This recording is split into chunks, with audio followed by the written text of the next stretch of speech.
Boa tarde a todos. Nós vamos dar início, então, à mesa de hoje, Seres Humanos, Reflexões e Máquinas, com Nelson Monteiro Vaz e Ken Rinaldo. Não é o Ken Rinaldo. Não é o Ken Rinaldo. Desculpa. O nome que não me passaram. Franz Cadê.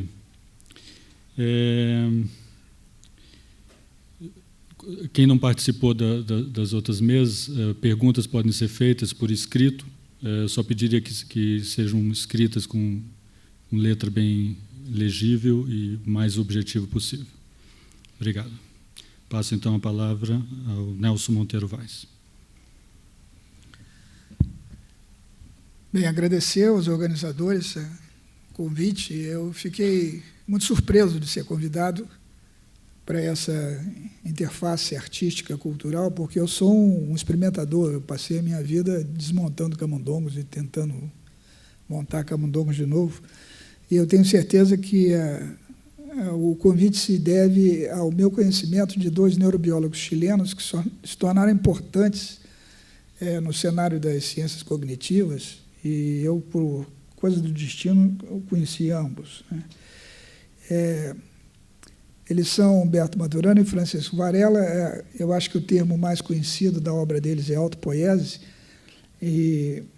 mas talvez eu possa esclarecer um pouco isso aqui. Há uma diferença bastante grande entre o trabalho de Maturana e Varela. Enação e neurofenomenologia são termos do Varela, enquanto que biologia da cognição e da linguagem são mais descritivos do trabalho do Maturana. O termo autopoiese em si ele não acrescenta muita coisa. Todo mundo sabe que os seres vivos são autônomos, que constroem, mantêm a si próprios, e não é um termo representativo do trabalho deles.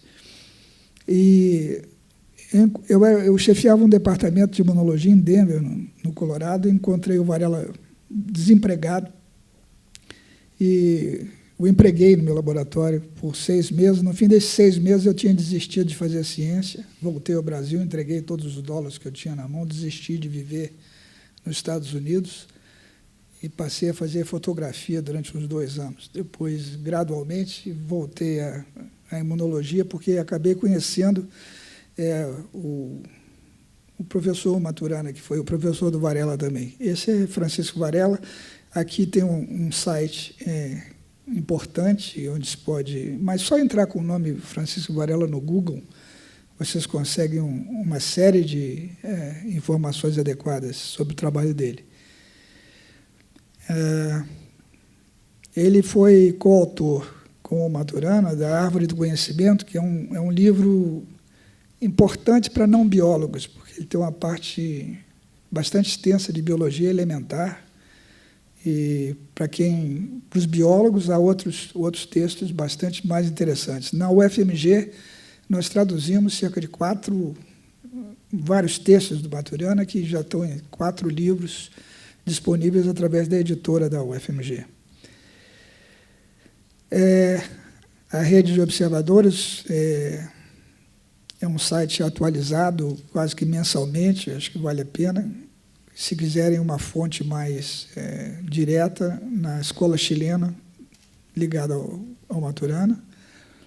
Esse é o professor Maturana, que uma foto quando ele esteve... Nós o trouxemos ao Brasil já mais de uma dúzia de vezes, e aqui em 93, em Águas de Lindóia, onde ele deu um curso para nós, na Sociedade de Imunologia, aqui na porta do laboratório que ele chama de Epistemologia Experimental. Esse laboratório são os barracões da construção da Faculdade de Ciências, da Faculdade de Medicina da Universidade do Chile, e até hoje o laboratório dele é nesses barracões de madeira. A gente espera, para um homem da importância dele, uma coisa muito sofisticada. O nosso laboratório aqui no Brasil era muito, muito mais bem equipado e muito mais bem montado que o dele. Eu queria comentar ligeiramente, rapidamente, 2 trabalhos de Maturana que mostram a importância que ele tem nas ciências cognitivas. Esse ficou muito famoso e tem o título "O que o olho da rã diz ao cérebro da rã?". Ele conseguiu, com um eletrode no nervo óptico, técnicas neurobiológicas capazes de dizer que o eletróde está numa fibrinha só, não é? Depois põe uma cuia de queijo pintada de branco na frente do olho da rã e passa com um imãzinho coisas na frente desse olho, como um pontinho preto, um ponto maior, um triângulo, uma banda de sombra, enfim, várias coisas, e vê se aparece uma atividade elétrica lá no eletróde que está no nervinho. E, com isso, ele mapeou os receptores na retina da rã. Há 4 tipos de receptores, um que só reage com grandes variações de luz, outro que reage a bordas que se movem, mas o receptor mais comum só dispara quando o campo visual é atravessado por um objeto pequeno, convexo, escuro, que se move intermitentemente, quer dizer, um inseto. Então, a ideia de que a rã vê como nós vemos, quer dizer, a rã é cega para a maioria das coisas. Se botar uma fotografia do brejo onde a rã mora na frente do olho e passar, não há registro nessa fibrinha do nervo óptico. Você passar um pontinho preto se mexendo intermitentemente, dispara. Esse trabalho fez um grande sucesso. Maturana voltou para o Chile e tentou fazer a mesma coisa com primatas e com aves em relação à percepção de cores. Trabalhou durante 2, 3 anos, com completo fracasso. A retina inteira tem atividade na relação de quando qualquer cor penetra o olho e chega à retina. Quer dizer, o problema é saber como é que nós temos a percepção cromática, como é que nós diferenciamos o azul do laranja. Ele, em 1967, 68, que são anos importantes porque eles precedem o desvio do trabalho dele da área experimental para a área teórica, ele publicou um trabalho mostrando que era impossível correlacionar a atividade elétrica na retina com o comprimento de onda da radiação que entra no olho. Quer dizer, a gente costuma pensar que verde está associado a um certo comprimento de onda e vermelho a um outro comprimento de onda, mas a gente pode produzir verde com uma mistura de coisas cromáticas de várias maneiras. E o que ele mostrou e publicou foi uma das coisas mais escandalosas que eu vi acontecer na ciência nesse século. Ele mostrou que você não pode correlacionar a atividade elétrica da retina com o comprimento de onda, mas pode correlacionar perfeitamente com o nome dado à cor.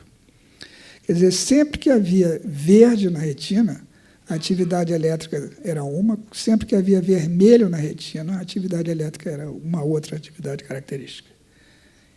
Isso que inclui o observador na construção do fato científico, que envolve a linguagem na descrição do fato científico, tem uma importância que devia ser considerada no mesmo nível de significado de um princípio de indeterminação, de um princípio de incerteza.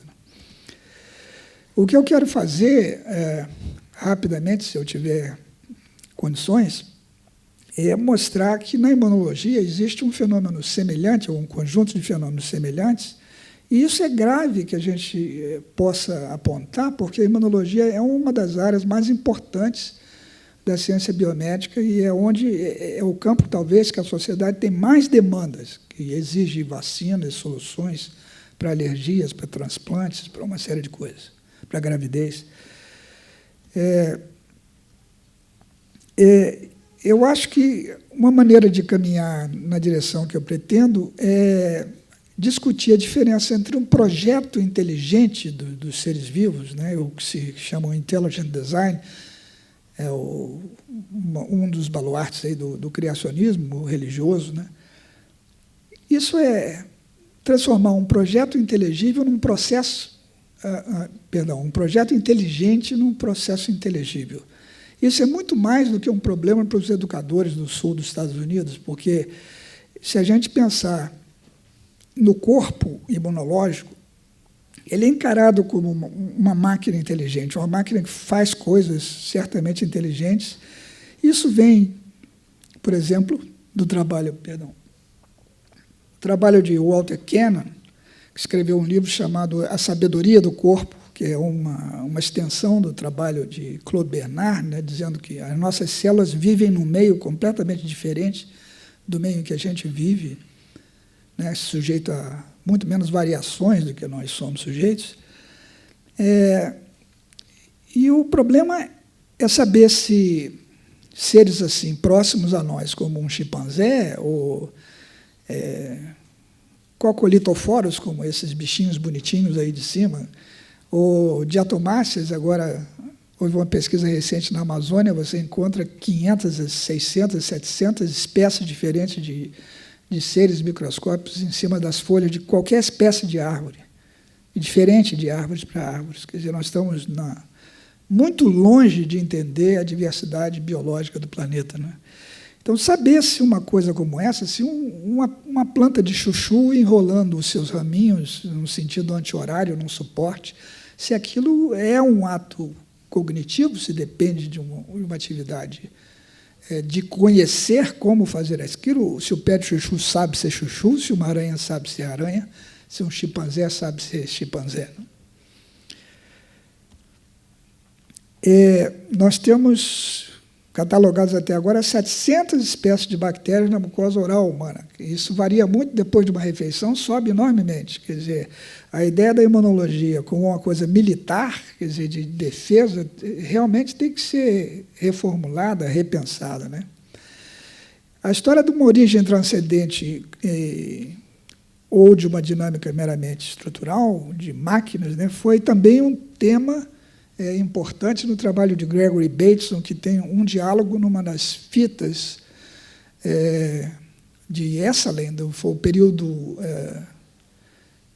final da vida dele, né, quando ele se retirou na Califórnia. Ele tem uma das fitas chamadas Nem Sobrenatural, Nem Mecânico. Quer dizer, nem uma coisa transcendente, nem meramente máquinas. Nós temos que falar alguma coisa intermediária, encontrar um caminho no meio dessas duas coisas, para falar dos seres vivos. E Maturana, que é um neurobiólogo, a gente normalmente associa o conhecimento ao sistema nervoso, e principalmente ao cérebro, e principalmente no cérebro dos primatas, e o nosso cérebro. Mas um bichinho desse, como uma dáfnia, por exemplo, né, faz coisas impressionantes. Se você se der o trabalho de ficar uma meia hora olhando um bichinho desse numa gota d'água, o que ela faz é como se ela tivesse um sistema nervoso não neuronal, um sistema nervoso molecular, onde ela resolve coisas, porque ela tem certamente estruturas que funcionam como receptoras, outras como efetoras, e coordena a atividade de uma maneira assombrosa, né?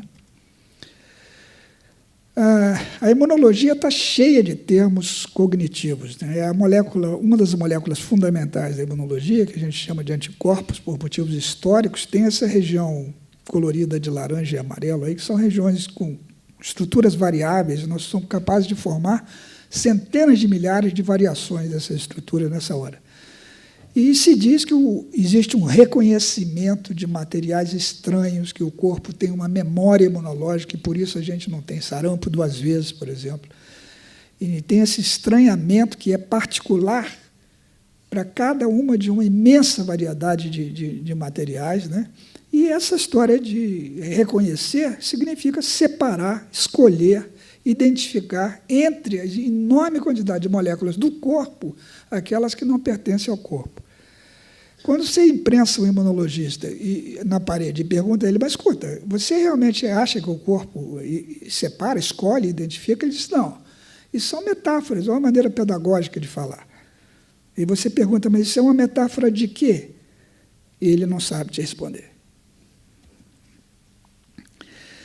Então, nós temos 2 visões. Tem uma visão leiga de que o corpo imunológico é um corpo inteligente, ele sabe fazer isso, ele sabe reconhecer, guarda uma memória.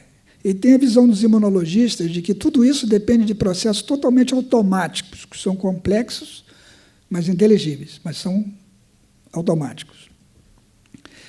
É uma inteligibilidade baseada no acaso, quer dizer, coisas que acontecem fortuitamente e depois são aproveitadas, são selecionadas porque são úteis ao organismo, né? A ideia de imunidade, quer dizer, de vacinação, de proteção, ela se deve às epidemias da Idade Média, né? Isso aqui é a fachada da Catedral de Siena. Siena era uma cidade, em 1320, 1310, 1320, é uma cidade mais populosa que Paris. ela sofreu uma epidemia de peste bubônica que acabou com 80% da população. Eles estavam construindo uma catedral que ia ser a maior da Europa, e como monumento a essa desgraça, ficou só a fachada da catedral lá. Então, é natural que todo o conhecimento dessa área se deva a esse passado, a esse medo, dessa ameaça que está aí sob as nossas cabeças com a gripe do frango, enfim, AIDS. Infelizmente, essa visão militar do mundo natural, a ideia de que nós vivemos competindo uns com os outros, né, encontra na biologia um nicho perfeito, no neodarwinismo, na seleção natural e na seleção do mais apto. Quer dizer, são os seres vivos mais capazes que sobrevivem, que progridem na vida. Na imunologia, essa história começou, eu vou passar rapidamente por uma história comprida, com uma teoria que a gente chama de teoria da seleção clonal, se deve a duas pessoas que foram premiadas com o Nobel, esse inglês, que é o Peter Medawar, tratou de grandes queimados durante o bombardeio de Londres e ficou impressionado que os transplantes de pele que se faz para tratar esses pacientes temporariamente são uniformemente rejeitados. Se convenceu de que isso se devia a diferenças genéticas, mostrou que se devia realmente a essas diferenças genéticas em coelhos, e depois, por uma coisa completamente anedótica, ele foi convidado a ajudar um colega veterinário a distinguir gêmeos bovinos, homozigóticos de heterozigóticos. Isso é muito fácil, porque se eles forem homozigóticos, idênticos, eu faço um transplante, eles não rejeitam. Se forem fraternos, eu faço o transplante é rejeitado. Fez os transplantes e, para surpresa dele, a grande maioria dos transplantes foi aceita, mesmo quando os gêmeos eram evidentemente fraternos, porque um era macho e outro era fêmea. Isso se deve a um fenômeno que a gente conhece como quimerismo, que é a mistura de células de dois organismos durante o período gestacional, e é uma coisa que acontece na espécie humana. Hoje em dia, a gente sabe que isso, longe de ser a exceção, é a regra. A gente encontra células do filho na circulação materna, células da mãe na circulação do filho. Já se encontrou células da avó na circulação de algumas pessoas. Então, a biologia está em franca mudança, nós não somos impermeáveis, como aprendemos na escola.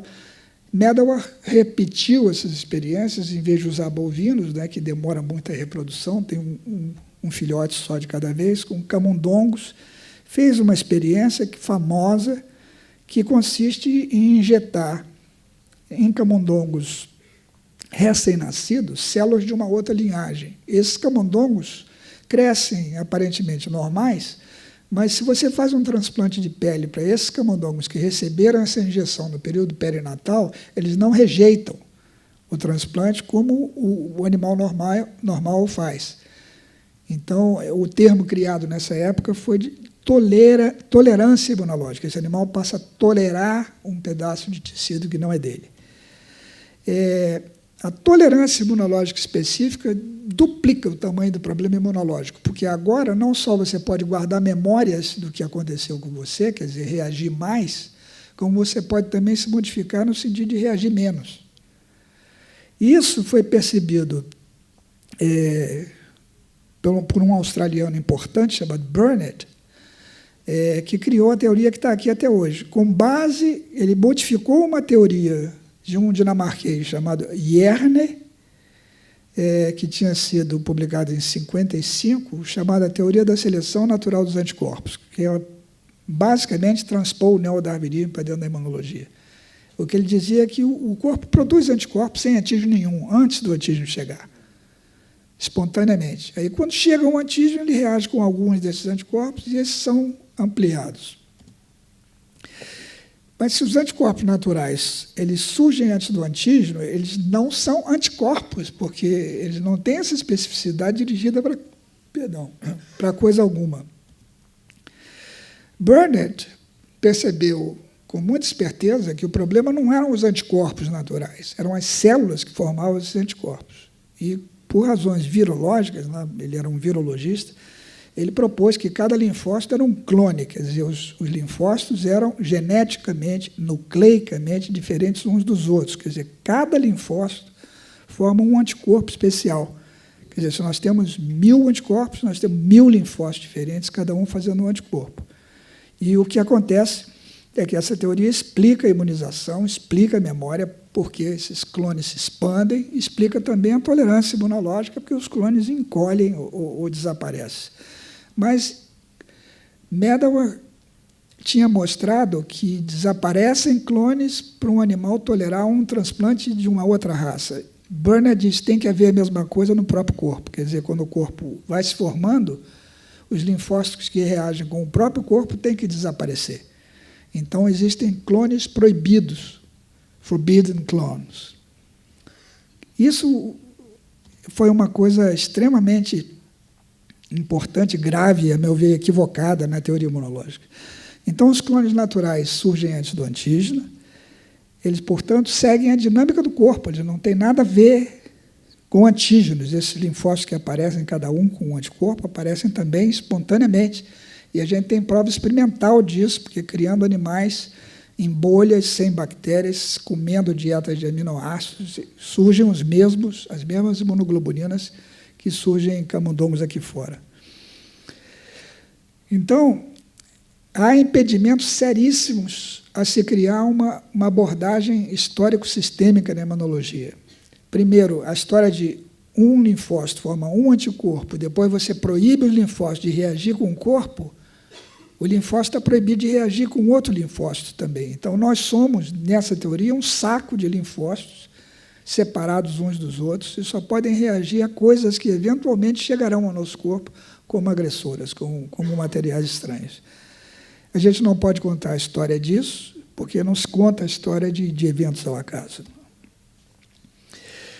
A outra importância, outro obstáculo gravíssimo ao progresso é que, se a gente rejeitar o neodarwinismo na imunologia, isso é uma ameaça à biologia inteira. O neodarwinismo é a coluna dorsal do pensamento biológico e também é aplicado a muitas outras esferas da sociedade. A imunologia valida e é validada pelo neodarwinismo, e se a gente mudar isso, isso teria uma consequência biológica muito séria.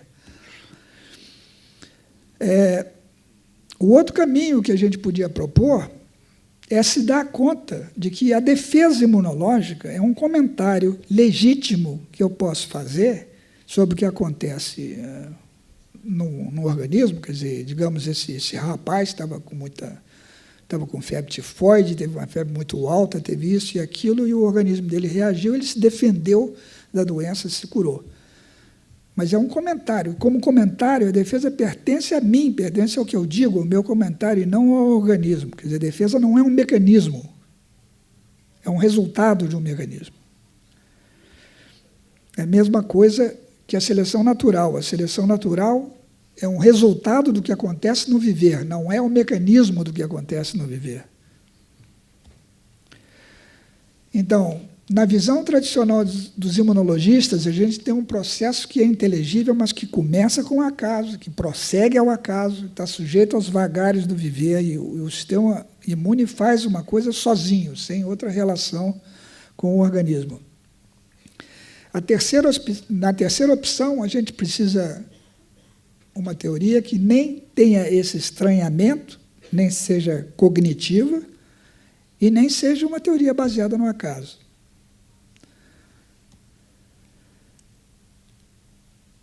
Esse círculo com uma setinha embaixo, né? Quer dizer, o que a gente precisa é que os linfócitos interajam uns com os outros, interajam com o organismo do qual eles são parte, né? E essa figura, um círculo com uma setinha, uma seta fechada, né? Em relação aqui com uma dupla seta embaixo, é uma figura típica do trabalho da biologia da cognição, do Maturana. E o sistema imune seria um sistema que seria parte disso, estaria em relação do organismo. Quer dizer, é uma rede que está numa dança de modificações estruturais com o organismo. O sistema imune modifica o organismo modifica o sistema imune, e essa dança procede enquanto o organismo está vivo. E, inclusive, quando o organismo é penetrado por substâncias que não lhe pertencem, como acontece na alimentação. Todos nós almoçamos, temos na circulação agora muitas moléculas que não são nossas, e isso está sendo dinamicamente resolvido pelo sistema imune.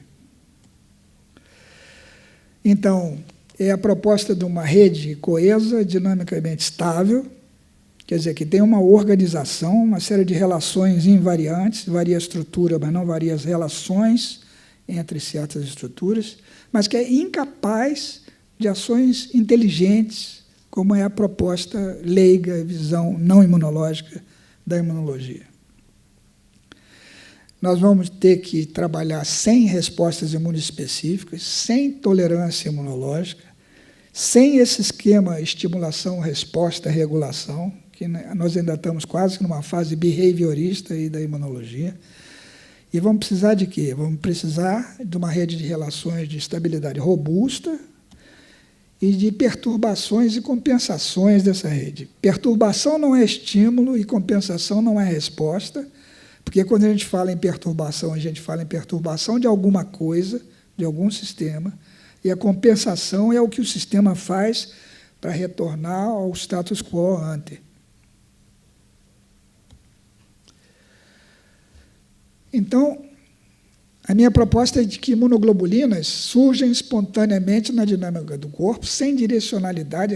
Essa falta de direcionalidade é consensual, quer dizer, não há imunologista que duvide disso. Os anticorpos específicos, por sua vez, surgem nos testes que foram montados para revelar a sua presença, medir a sua quantidade. A gente fica pensando que dentro de uma garrafinha que está escrito anticorpo anti-A, para tipar hemácias de grupo A, por exemplo, só existem moléculas que reagem com hemácias, mas se você botar baba de quiabo, mel de abelha, Shigella flexneri, uma série de outras coisas que têm polissacárido parecido, reage com aquele anticorpo. Só não reage porque você não põe, porque aquilo foi feito para fazer um teste perfeitamente capaz de separar hemácias A positivas de hemácias A negativas. Mas essa direcionalidade é nossa, é do imunologista, não é do organismo. Então, essa é a mensagem. O corpo forma imunoglobulinas naturais e os imunologistas caracterizam anticorpos específicos. Essa confusão é muito grave, está impedindo o progresso da imunologia. Isso tem a ver com palavras, né?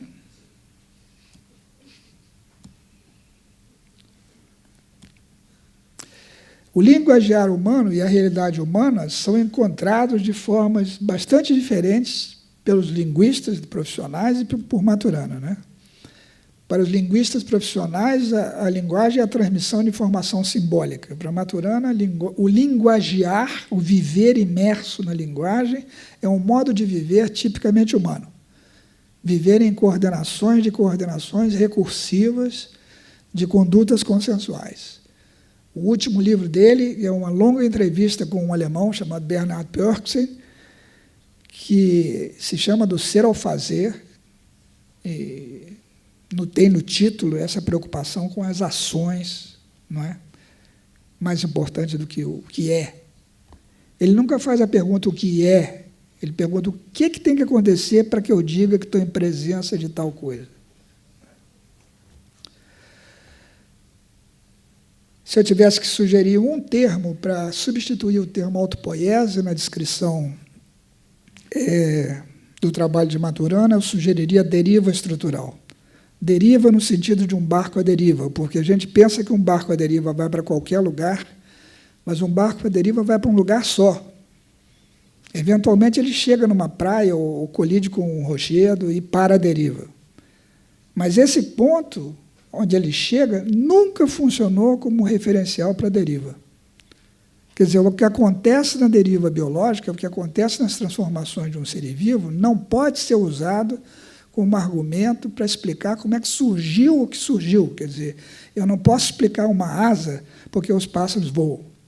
A asa foi feita para voar. A asa não foi feita para voar, ela não apareceu assim, não apareceu em animais que voam.